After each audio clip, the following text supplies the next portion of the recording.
Dari mimbar ini saya mengucapkan selamat Paskah untuk kita semua, dan saya juga mengucapkan Shalom untuk kita semua. Amin. 1 Korintus 15 ayat 12 sampai ayat 22.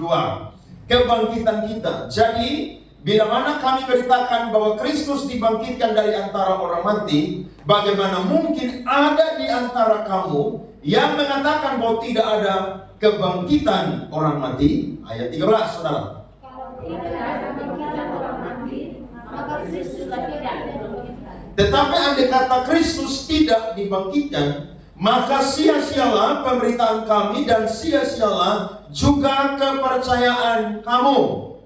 Lebih daripada itu, kami ternyata berdusta terhadap Allah, karena tentang Dia kami katakan bahwa Ia telah membangkitkan Kristus, padahal Ia tidak membangkitkannya. Kalau andai kata benar bahwa orang mati tidak dibangkitkan. Sebab jika benar orang mati tidak dibangkitkan, maka Kristus juga tidak dibangkitkan. Dan jika Kristus tidak dibangkitkan, maka sia-sia kepercayaan kamu, dan kamu masih hidup terus. Amin. Demikianlah binasa juga orang-orang yang mati dalam Kristus. Jikalau kita hanya pilih saja dengan amanat kepada Kristus, maka tidak ada orang-orang yang paling malang dari Kristus. Tetapi yang benar ialah bahwa Kristus telah dibangkitkan dari antara orang mati sebagai yang sulung dari orang-orang yang telah meninggal. Sama-sama seperti Maha datang atas satu manusia, demikian juga bangkitan orang mati datang atas satu manusia. Sama-sama, karena sama seperti semua orang mati dalam persentuhan dengan Adam, demikian pula semua orang akan dihidupkan kembali dalam persekutuan dengan Kristus. Beri tepuk tangan untuk kebenaran firman ini. Saudara-saudara, jantung daripada iman Kristen itu adalah bicara tentang kematian dan kebangkitan Kristus. Bahkan jatuh bangunnya iman Kristen, saudara, itu ditentukan oleh kebangkitan Yesus Kristus. Bahkan ada seorang teolog yang pernah berkata bahwa kebangkitan Kristus itu adalah mahkota dari iman Kristen. Kenapa? Karena kalau saudara mempelajari pendiri-pendiri dari agama yang ada di dunia ini, saudara belajar tentang nabi, tentang imam, tentang rasul, semua mereka itu pernah hidup dan juga mati. Tetapi coba saudara cari, saudara pelajari, siapakah yang mati kemudian bangkit? Hanya satu pribadi yang mati dan bangkit. Dialah Tuhan Yesus Kristus. Sehingga saya dan saudara tidak menyembah Allah yang mati. Kita menyembah Allah yang hidup. Karena nabi boleh banyak, imam boleh banyak, rasul boleh banyak, tapi Tuhan Allah dan Juru Selamat hanya satu. Namanya adalah Tuhan Yesus Kristus. Ini sesuatu yang penting, saudara. Kenapa? Karena kalau orang Kristen tidak pegang ini, maka dia akan mudah sekali untuk menjual Yesus. Dia akan mudah sekali meninggalkan Yesus. Dia akan mudah sekali kecewa kepada Yesus karena tidak ada pengharapan. Tadi kita nyanyi lagu, sebab Dia hidup. Ada apa, saudara? Ada hari esok. Sebab Dia hidup. Apa lagi? Ku tak gentar karena ku tahu Dia pegang hari esok. Hidup jadi berarti sebab Dia hidup. Jadi orang Kristen hidupnya akan berarti karena ada satu bukti yang dinyatakan adalah Yesus bukan hanya mati, tetapi Dia pun juga bangkit dari antara orang mati. Saudara-saudara, kalau kita mempelajari perkembangan gereja, maka gereja itu, saudara, ketika Kristus mati, itu terus bertumbuh, terus berkembang. Bukan hanya di Yerusalem, tapi meluas ke bangsa-bangsa. Dan tahukah saudara, ketika gereja itu bertumbuh, lahir, berkembang, maka di situ pun juga sudah ada agama-agama kafir. Sudah ada agama-agama pagan. Sudah ada juga suku-suku yang menyembah berhala. bahkan juga ketika gereja lahir, salah satu tempat di mana gereja ada, yakni di mana filsafat Yunani itu sangat menguasai. Sehingga gereja Korintus adalah gereja yang sangat-sangat mendapatkan salah satu tantangan, yakni tantangan yang berkaitan dengan logika manusia. Kenapa? Karena daerah Yunani, saudara-saudara, adalah daerah yang sangat, saudara-saudara, orang-orang di situ menyukai filsafat. Saudara kalau belajar filsafat, saudara lihat sesuatu, ya, saudara bisa jadikan itu objek dan saudara itu bisa berpikir. Jadi kalau orang yang suka-suka mikir itu dia cocok jadi filsuf, saudara-saudara. Kenapa? Karena dia lihat kipas angin, dia akan pikir. Dia lihat tembok, saudara, dia akan pikir. Jadi kalau ada yang suka mikir, saudara, dia punya bakat jadi seorang filsuf. Nah, gereja Tuhan bawa untuk ada di kota Korintus. Dan ketika Paulus ada di situ, saudara-saudara, Alkitab pernah mencatat bahwa Rasul Paulus adalah rasul yang pernah takut ketika dia ada di kota Korintus. Sehingga Alkitab mencatat dalam Kisah Rasul pasal 18, Rasul Paulus itu dijumpai oleh malaikat Tuhan dan Tuhan berkata, jangan takut, terus memberitakan Injil, sebab banyak umatku ada di kota ini. Sehingga Alkitab mencatat Kisah Rasul pasal 18 ayat yang ke-11, saya baca buat kita semua. Maka tinggallah Paulus di situ selama 1 tahun 6 bulan, dan ia mengajarkan firman Allah di tengah-tengah mereka. Dia tinggal 1,5 tahun, dia bikin pemuridan di kota Korintus, sehingga banyak orang Yahudi, banyak orang Yunani, saudara, mereka percaya kepada Injil dan mereka menjadi orang-orang Kristen. Tetapi waktu Rasul Paulus pergi meninggalkan kota Korintus atau jemaat Korintus, maka saudara-saudara, ada beberapa orang di antara jemaat Korintus, mereka itu, saudara, digoyahkan oleh kekuatan Injil. Karena mereka dipengaruhi oleh filsafat Yunani yang berkata bahwa tidak ada kebangkitan orang mati dan jiwa manusia itu tidak kekal. Saya akan memberikan data kepada saya dan saudara semua, perhatikan di depan. Jadi waktu saya baca firman Tuhan ini, saudara baca firman Tuhan ini, kayaknya sekedar ucapan dari Paulus atau nasihat. Tapi kalau saudara belajar konteks firman Tuhan ini, saudara akan menemukan bahwa Rasul Paulus, saudara, sedang mau meruntuhkan filsafat Yunani yang mau mencoba untuk lebih mendominasi Injil yang sudah jemaat Korintus itu terima. Saya catat, yang pertama adalah filsafat Yunani tradisional, yakni berkata jiwa dan tubuh secara hakiki berbeda, dan yang mati hanyalah tubuh sebagai penjara bagi jiwa. Sementara jiwa sendiri setelah dibebaskan dari penjara itu dapat hidup kekal. Jadi menurut filsafat Yunani tradisional, yang kekal itu cuma jiwa, sedangkan tubuh itu tidak kekal. Yang kedua, filsafat Epikuros berkata bahwa tubuh dan jiwa itu mati bersama. Jika manusia mati, maka tidak ada kebangkitan orang mati atau tidak ada kebangkitan tubuh. Dan saudara-saudara, hanya ada jiwa yang kekal. Dan yang ketiga adalah, saudara-saudara, filsafat Stoa ini berkata, beberapa penganut Stoa ini berpendapat bahwa semua jiwa ada hingga bumi hancur dalam kobaran api. Yang lain mayoritas percaya bahwa hanya sedikit jiwa yang bijak yang bertahan hidup selama itu. Pada umumnya tidak ada kehidupan setelah kematian kekal. Jadi filsafat Yunani tidak percaya ada kehidupan setelah kematian. Tetapi waktu saya dan saudara baca firman tadi, di situ kita mendapatkan bahwa kalau Kristus tidak dibangkitkan, maka sia-sialah kepercayaan kita dan juga pemberitaan Injil. Jadi orang Kristen, saudara, masih sampai hari ini itu dipengaruhi dengan ajaran-ajaran yang tidak alkitabiah. Nah, saya dan saudara harus belajar tentang Injil supaya tidak tergoyahkan saudara-saudara dengan yang namanya ajaran-ajaran dari luar yang coba menggoyahkan isi daripada Injil. Tahukah saudara bahwa ajaran-ajaran sekarang mau mencoba untuk menggeser daripada kekuatan Injil, padahal mereka tidak tahu bahwa isi dari Injil adalah selalu bicara tentang kematian dan kebangkitan Yesus Kristus. Tidak ada yang lain. Tidak ada yang lain. Makanya iman Kristen akan runtuh saudara kalau Yesus tidak dibangkitkan. Itu yang membuat berbeda.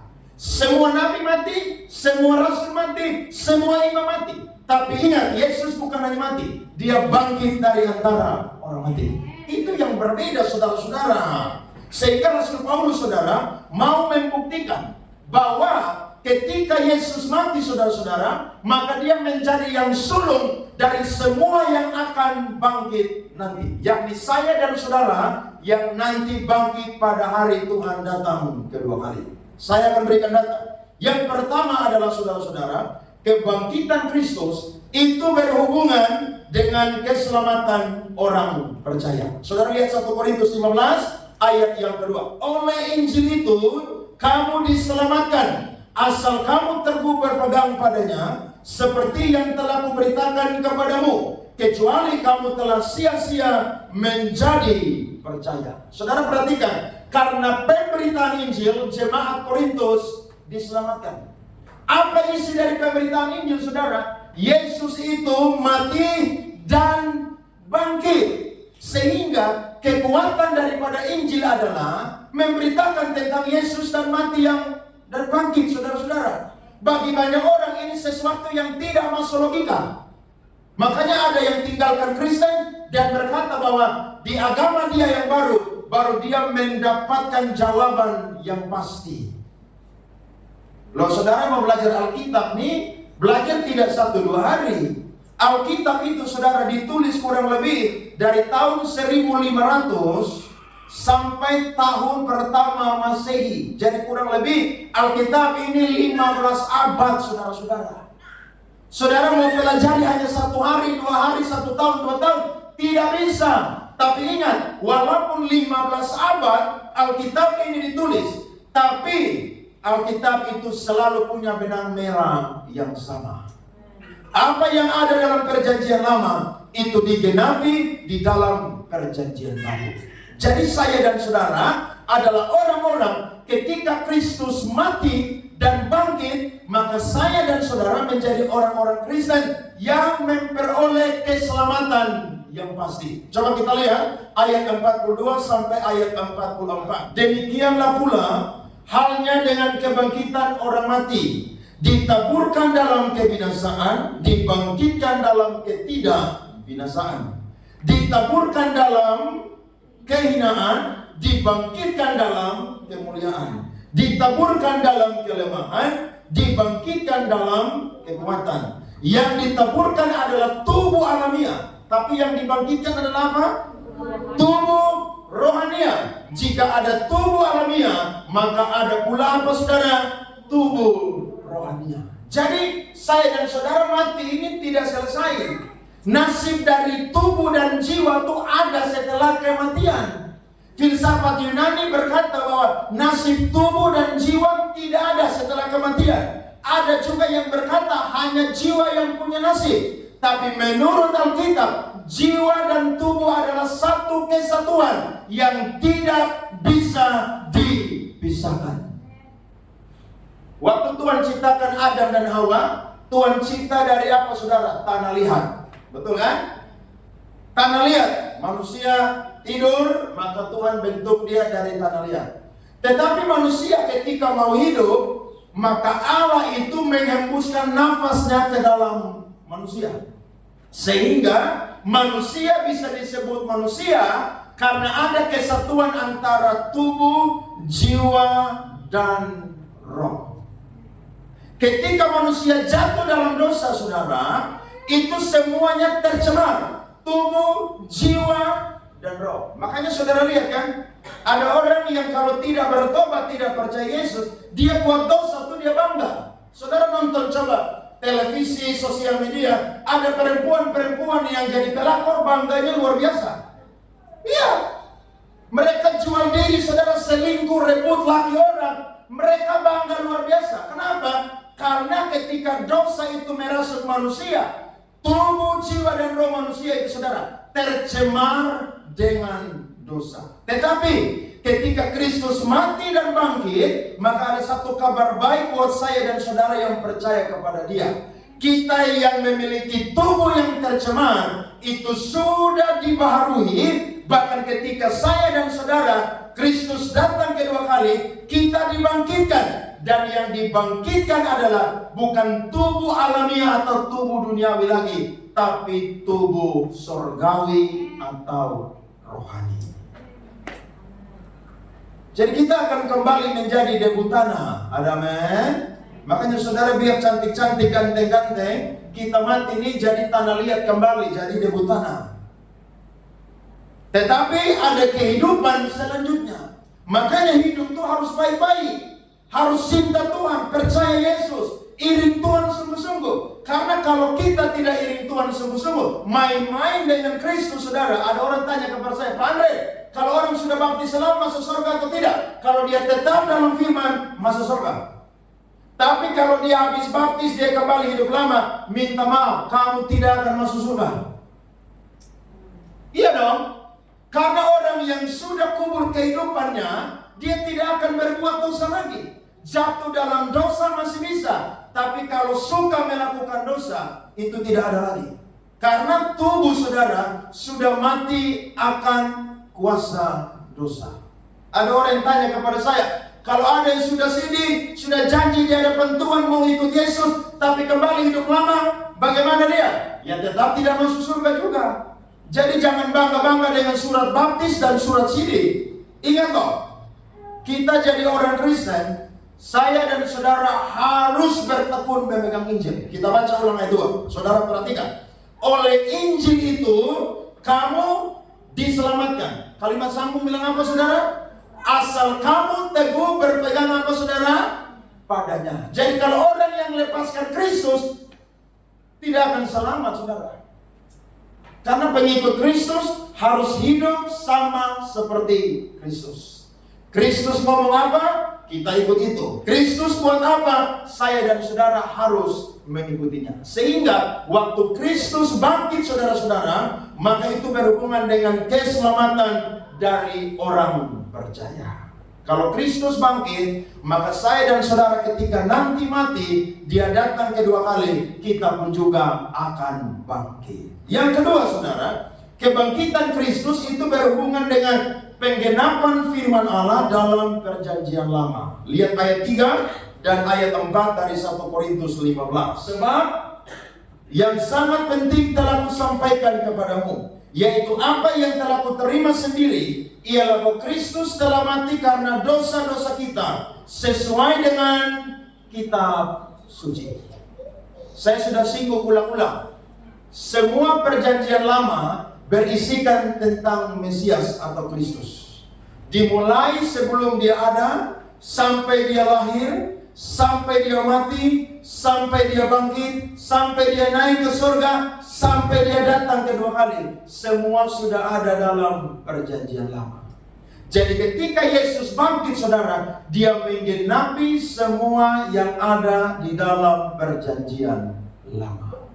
Karena isi dari perjanjian lama itu berisi tentang Kristus yang datang sebagai manusia, mati sebagai manusia, tapi Dia bangkit, saudara, karena Dia bukan sekedar manusia, tapi Dia pun juga adalah yang ilahi atau Allah. Jadi yang mati itu kemanusiaannya, tetapi yang bangkit adalah keilahiannya. Teori-teori datang berkata bahwa Yesus bangkit itu karena orang-orang Kristen itu berhalusinasi.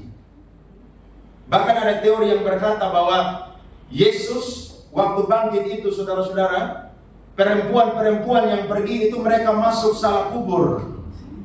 Jadi mereka bilang, mereka pergi itu bukan kepada kubur Yesus, tetapi kubur orang yang sudah keluar dari kubur itu karena mayatnya itu diminta oleh keluarganya.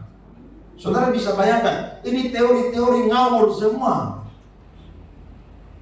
Justru Alkitab berkata, ketika dia bangkit, dia menampakkan diri kepada murid-muridnya. Amin. Ketika dia bangkit, saudara-saudara, justru membuktikan bahwa dia hidup. Ayat yang keempat, bahwa ia telah dikuburkan dan bahwa ia telah dibangkitkan pada hari yang ketiga sesuai dengan apa, saudara? Kitab suci. Dan yang ketiga, saudara, adalah kebangkitan Kristus dibuktikan dengan menampakkan diri kepada banyak orang. Kita lihat ayat di atas, ayat 5 sampai ayat yang ke-11. Saudara perhatikan firman Tuhan. Bahwa ia telah menampakkan diri kepada Kefas dan kemudian kepada ke-12 muridnya. Sesudah itu ia menampakkan diri kepada lebih dari 500 saudara sekaligus. Kebanyakan dari mereka masih hidup sampai sekarang, tetapi beberapa di antaranya telah meninggal. Ayat 7, selanjutnya ia menampakkan diri kepada Yakobus, kemudian kepada semua rasul. Ayat 8, dan yang paling akhir dari semuanya ia menampakkan diri juga kepadaku, sama seperti kepada anak yang lahir sebelum waktunya. Jadi kebangkitan Kristus, saudara, dibuktikan dengan menampakkan diri kepada banyak orang, bahkan berulang kali. Jadi kalau ada filsafat yang berkata bahwa tidak ada kebangkitan orang mati, maka sia-sialah Kristus itu bangkit. Maka sia-sialah kepercayaan saya dan saudara ketika percaya kepada Injil. Karena bobot dari Injil, inti dari Injil, pokok dari Injil, substansi dari Injil adalah bicara tentang kematian dan kebangkitan Yesus Kristus. Itu jadi kekuatan dari pemberitaan Injil. Kalau tidak, Injil ini jadi buku dongeng biasa aja. Iya, karena Yesus mati habis tidak bangkit kan? Sama seperti cerita-cerita di dalam kitab-kitab atau agama-agama yang lain, karena nabi mereka hanya mati, imam mereka hanya mati, rasul mereka mati, tapi tidak bangkit. Tapi Alkitab mencatat bahwa Yesus bangkit pada hari yang ketiga. Itu yang berbeda, saudara-saudara. Sehingga Injil yang ada di tangan saya dan saudara adalah kekuatan Allah yang mampu menyelamatkan saya dan saudara. Bangga jadi orang Kristen. Tapi ingat, kebanggaan kita harus diikuti dengan sikap cinta akan Tuhan selama-lamanya.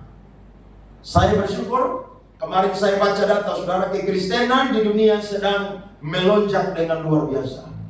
Ada 10 negara, saudara, yang mayoritas Islam, itu pertumbuhan kekristenannya sangat luar biasa. Dan tahukah saudara, negara kedua yang kekristenan bertumbuh dengan luar biasa adalah Indonesia. Jumlah orang Kristen, saudara, tahun 2023 adalah 29,2 juta jiwa. Tetapi tahun 2024 sampai awal 2025 bertambah 200.000 jiwa. 29,4 juta jiwa orang Kristen. Loh, ini angka yang tidak sedikit loh. 200.000 penambahan orang Kristen. Makanya saya selalu bilang, mari beritakan Injil. Amin. Kalau saudara tidak bisa khotbah, minimal saudara posting ayat-ayat firman Tuhan. Kalau saudara bisa bicara sedikit, saudara kesaksian. Saudara bagi tentang hidup. Kenapa? Karena sekarang Tuhan sedang bekerja di mana-mana. Tadi saudara nonton video, tiap bulan di India ada 3.000 orang yang bertobat. Dan mereka memberikan kesaksian. Mengapa mereka menjadi orang Kristen? Karena 2 faktor. Yang pertama, mereka menemukan kedamaian sejati di dalam Kristen. Dan yang kedua, mereka mendapatkan jaminan keselamatan yang pasti di dalam Kristen. Itu yang membuat orang jadi orang Kristen. Jadi ketika orang tanya, mati mau kemana? Ya belum tahu, nanti lihat aja. Gak ada tuh. Kalau di Kristen mati kemana? Saya yakin dan percaya, saya sudah ditebus oleh Kristus. Bahkan dia sudah bangkit dari antara orang mati. Maka ketika saya mati, saya akan masuk ke dalam kerajaan surga. Pasti, saudara. Amin. Itu sesuatu yang pasti. Bukan mudah-mudahan. Bukan nanti kita tunggu, kita lihat, tidak ada. Yakin saudara-saudara. Makanya kalau ada orang Kristen yang tidak berani bicara Yesus itu Tuhan Allah Juru Selamat, lebih baik dia pindah agama aja udah. Masa bicara itu kok takut-takut? Saudara belajar tentang perjalanan daripada Yesus, bahkan semua rasul, bapak-bapak gereja, mereka semua rela mati demi siapa saudara? Demi Kristus, demi Injil. Petrus disalibkan bukan sama seperti Yesus, dia minta terbalik. Rasul Yohanes digoreng di dalam minyak yang panas tapi tidak mati. Satu-satunya rasul yang tidak menjadi martir mati saudara, hanya Rasul Yohanes. Semua mereka saudara, ada yang digergaji saudara, ada yang dicincang saudara, aduh mengerikan. Tapi saudara tahu, darah daripada para martir adalah benih dari gereja untuk bertumbuh. Makanya kekristenan di mana ditekan, pasti kekristenan akan merambat di situ saudara. Di India bilang apa? Sekarang terjadi persekusi yang luar biasa. Bukan cuma di India, di Indonesia juga kadang-kadang kita masih melihat orang mau ibadah susah, izin gereja susah. Tapi saya percaya semakin dihambat, gereja akan semakin merambat. Amin. Itu sebabnya kita berkata, Tuhan pakai saya supaya saya jadi pemberita Injil. Gak usah khotbah-khotbah di kantor saudara. Nanti orang bilang, udah kamu keluar aja, pergi sekolah Alkitab, sekolah teologi aja. Kamu lebih cocok jadi hamba Tuhan, tidak cocok jadi pegawai atau karyawan di sini. Gak usah. Kalau ada orang yang sedang punya masalah, saudara coba sharing dengan dia, kasih masukan, kasih nasihat. Saudara doakan dia. Saudara bilang, dulu saya pun juga pernah seperti itu. Tetapi ketika saya percaya kepada Kristus, ada banyak hal yang diubah dalam kehidupan saya. Termasuk masalah saya pun juga dibereskan oleh Tuhan. Bukan selalu masalah tidak ada, tapi selalu ada jawaban yang Kristus kasih buat anak-anaknya. Saudara, Injil orang ini gampang sekali, ya. Tantangan pasti banyak. Seperti Paulus ngajar 1,5 tahun, filsafat Yunani masih mempengaruhi jemaat Korintus. Tapi waktu dia dengar saudara, dia kasih nasihat bahwa kalau Kristus tidak dibangkitkan, sia-sialah pemberitaan kami dan juga kepercayaan kami. Nah, dari 3 bukti ini saudara, saya akan memberikan. Saya dan saudara bukan lagi menjadi orang yang kalah, tapi menjadi orang yang menang. Lewat kebangkitan Kristus, saya dan saudara pun juga menang bersama dengan Kristus. Saya catat, yang pertama berkatnya adalah kebangkitan Kristus membuktikan bahwa Kristus adalah Tuhan. Orang-orang yang jadi antikristus mereka selalu berkata, kan bukan Yesus yang bangkit sendiri, tapi Allah lah yang membangkitkan dia. Saya balik pertanyaannya. Oke, kalau kamu bilang demikian, maka saya tanya, siapakah yang Tuhan berkenan sehingga dia dibangkitkan oleh Allah?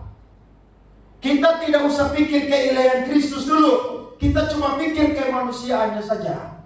Betul, Alkitab mencatat bahwa Yesus itu dibangkitkan oleh Allah. Pertanyaannya adalah, siapakah orang selain Yesus yang Allah bangkitkan?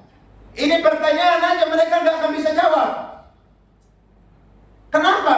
Karena kalau Yesus itu dibangkitkan oleh Allah, itu bukti bahwa dia berkenan di hadapan Allah. Waktu dia dibaptis, saudara keluar dari air, ada suara yang berseru, bunyinya apa? Inilah anakku yang kukasihi, kepadanya lah aku berkenan. Jadi orang-orang berkata, Yesus itu bukan Tuhan karena Allah yang membangkitkan dia. Pertanyaan balik, kalau dia tidak berkenan, mengapa hanya dia saja yang dibangkitkan? Coba kamu kasih satu tokoh agama yang pernah hidup di dunia, yang pernah mendirikan agama, yang pernah dibangkitkan oleh Allah. Tidak ada. Tetapi Alkitab berkata, Yesus bukan hanya dibangkitkan oleh Allah, tapi dia pun juga membangkitkan dirinya. Karena dia mati saudara, bukan karena nyawanya diambil, tapi dia mati karena dia menyerahkan nyawanya. Tapi dia pun juga bisa kembali hidup karena dia adalah Tuhan. Ulang firman ini, Yohanes 10 ayat 17-18. Bapa mengasihi aku oleh karena aku memberikan nyawaku untuk apa? Dia memberikan nyawanya. Itu yang saya bilang, Yudas tidak ada andil sedikit pun dalam kematian Kristus. Tidak ada. Tidak ada. Bahkan serdadu-serdadu Romawi, orang-orang Yahudi yang menyerahkan Yesus, membunuh Yesus, itu menggenapi firman Tuhan. Ayat 18:23, tidak seorang pun mengambilnya daripadaku, melainkan aku apa? Memberikan menurut kehendakku sendiri. Aku berkuasa memberikannya dan berkuasa mengambilnya kembali. Inilah tugas yang kuterima dari apa? Jadi dia kasih dia punya nyawa, tapi dia bisa ambil kembali karena memang dia satu dengan Bapa. Kalau Bapa itu adalah Allah, maka Yesus juga adalah Allah. Kalau Bapa itu adalah Tuhan, maka Yesus juga adalah Tuhan. Jadi waktu Yesus bangkit, itu membuktikan dia itu Tuhan. Jadi kalau orang-orang bilang Yesus itu bukan Tuhan, oke, coba lu kasih tunjuk di dalam kitab lu, Tuhan lu atau Nabi lu atau imam lu atau rasul lu bangkit atau tidak. Minta itu aja, gak usah debat panjang-panjang. Kasih data. Baru ketika tidak ada data, saudara kasih firman Tuhan. Saya yakin orang langsung percaya Yesus tuh. Karena Alkitab berkata dia bukan cuma mati, bangkit. Kita punya Tuhan yang hidup, saudara-saudara. Dan kalau kita baca firman Tuhan, semua rasul-rasul saudara itu berkhotbah tentang Yesus yang mati dan bangkit. Jangan jual Yesus ya. Anak-anak muda yang belum menikah, satu saat saudara menghadapi pergumulan kehidupan, saudara sudah umur 35 belum ada jodoh. Tiba-tiba yang datang adalah seorang yang bukan Kristen, dia kaya, ganteng, punya pangkat, punya jabatan, tapi beda agama. Terus dia bilang, semua agama sama. Yang penting kamu buat baik, beramal, kamu akan selamat. Ikut saya aja. Saudara pikir-pikir, betul ya? Semua agama sama. Tapi saya mau berkata, semua agama tidak sama. Kristen itu berbeda, saudara-saudara. Bahkan Tuhan kita dengan Tuhan mereka berbeda. Berbeda. Karena agama yang lain tidak percaya Yesus Tuhan. Sedangkan kita percaya Yesus itu adalah apa? Bagaimana agama sama dan Tuhan sama? Tidak sama. Jadi jangan jual Yesus. Ada amin? Hanya karena ketampanan, kecantikan, pangkat, jabatan, harta, kekayaan. Ingat, saudara biar mau kaya, saudara biar mau makmur, punya jabatan, saudara hidup di dunia hanya 70 sampai 80 tahun. Kalau kuat ya 100 tahun. Kalau mau kuat ya 200 tahun. Tapi tidak ada yang ngurus engkau 200 tahun. Urus diri sendiri. Karena yang lain udah mati, kok kamu hidup 200 tahun sendiri. Kita di dunia hanya sementara. Setelah itu saudara akan menghadapi penghakiman di hadapan Allah. Saudara mau bawa, saudara punya emas, uang yang triliun. Tuhan bilang, Pulau Timur aja kamu gak bisa beli, masa bawa kamu punya uang yang banyak di hadapan saya. Ada orang kaya di dunia ini, saudara, yang bisa beli Indonesia, saudara. Uangnya, saudara, ribuan triliun. Tapi dia tidak bisa beli ini dunia, bahkan keselamatan, saudara. Tidak bisa. Karena Tuhan adalah pencipta dan pemilik seluruh bumi. Bahkan keselamatan tidak bisa dibeli dengan uang. Keselamatan hanya bisa diterima ketika percaya kepada Yesus Kristus adalah Tuhan Allah dan Juru Selamat. Kemudian yang kedua adalah kebangkitan Kristus dari kematian adalah bukti bahwa maut telah dikalahkan. Jadi Adam yang pertama itu berdosa, Adam yang kedua itu saudara mengampuni dosa. Siapa Adam yang kedua? Yesus Kristus. Adam yang kedua berasal dari bumi, dari dunia. Sedangkan Adam yang kedua itu saudara berasal dari surga. Jadi saya dan saudara ketika Yesus bangkit, maka kebangkitan itu membuktikan bahwa maut telah dikalahkan. Sebelum Yesus mati dan bangkit, saya dan saudara itu diperbudak oleh dosa. Bahkan kita ada di dalam kuasa maut atau kematian. Jadi kalau Kristus tidak datang, semua manusia ini mati, saudara, neraka. Tapi waktu Yesus datang, mati dan bangkit, setiap kita yang percaya kepada Dia, saudara, kita memiliki jaminan keselamatan di dalam Tuhan. Kita yang dicemari oleh dosa Adam dan Hawa, saudara, dibenarkan oleh karena kematian dan kebangkitan Kristus. Jadi orang Kristen itu berbeda, saudara, dengan orang-orang lain. Keyakinan kita bahwa maut itu telah dikalahkan. Coba orang kalau belum percaya kepada Yesus, mampu lawan kedagingan, saudara? Tidak bisa. Tidak bisa. Laki-laki lihat perempuan cantik, langsung apa? Mengingini.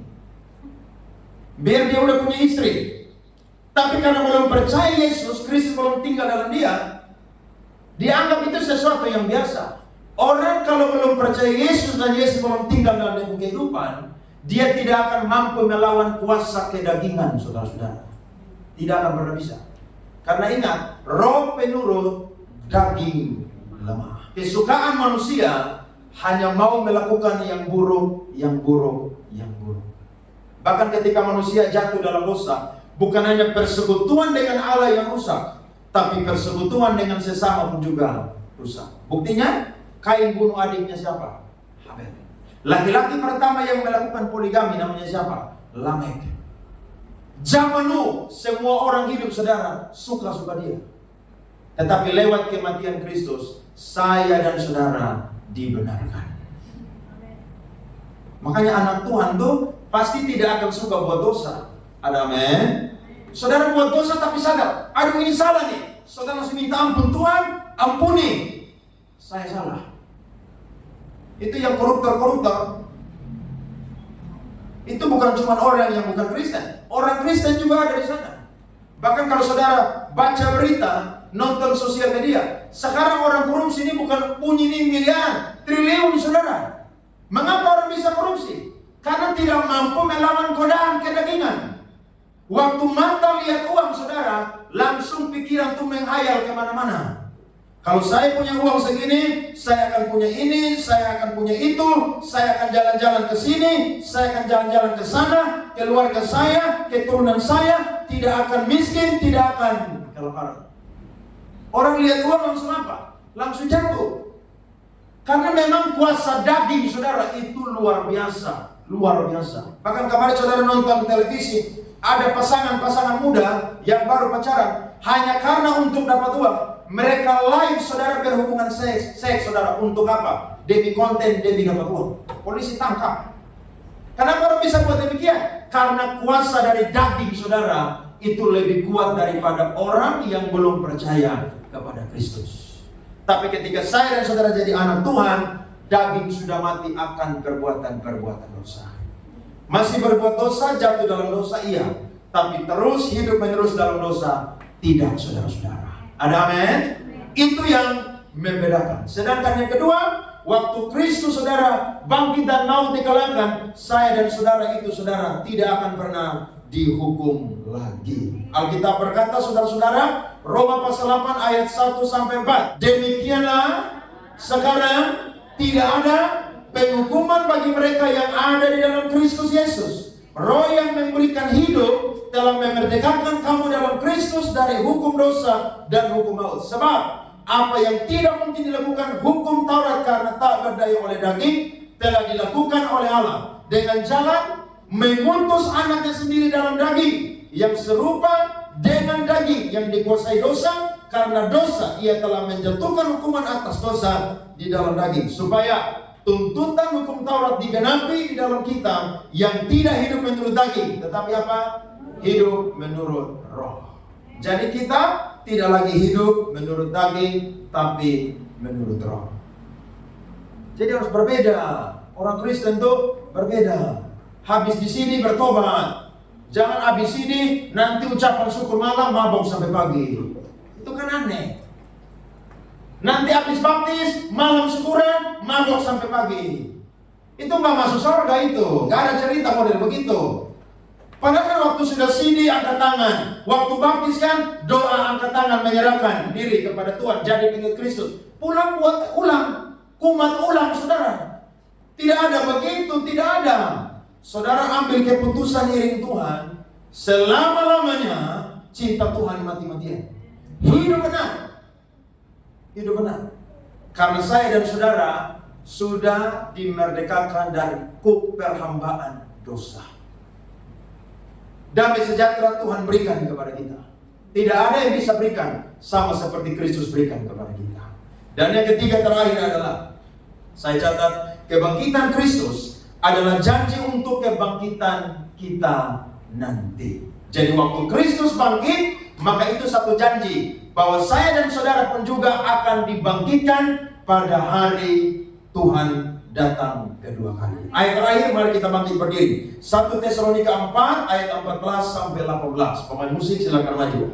Karena jikalau kita percaya bahwa Yesus telah mati dan telah bangkit, maka kita percaya juga bahwa siapa saudara?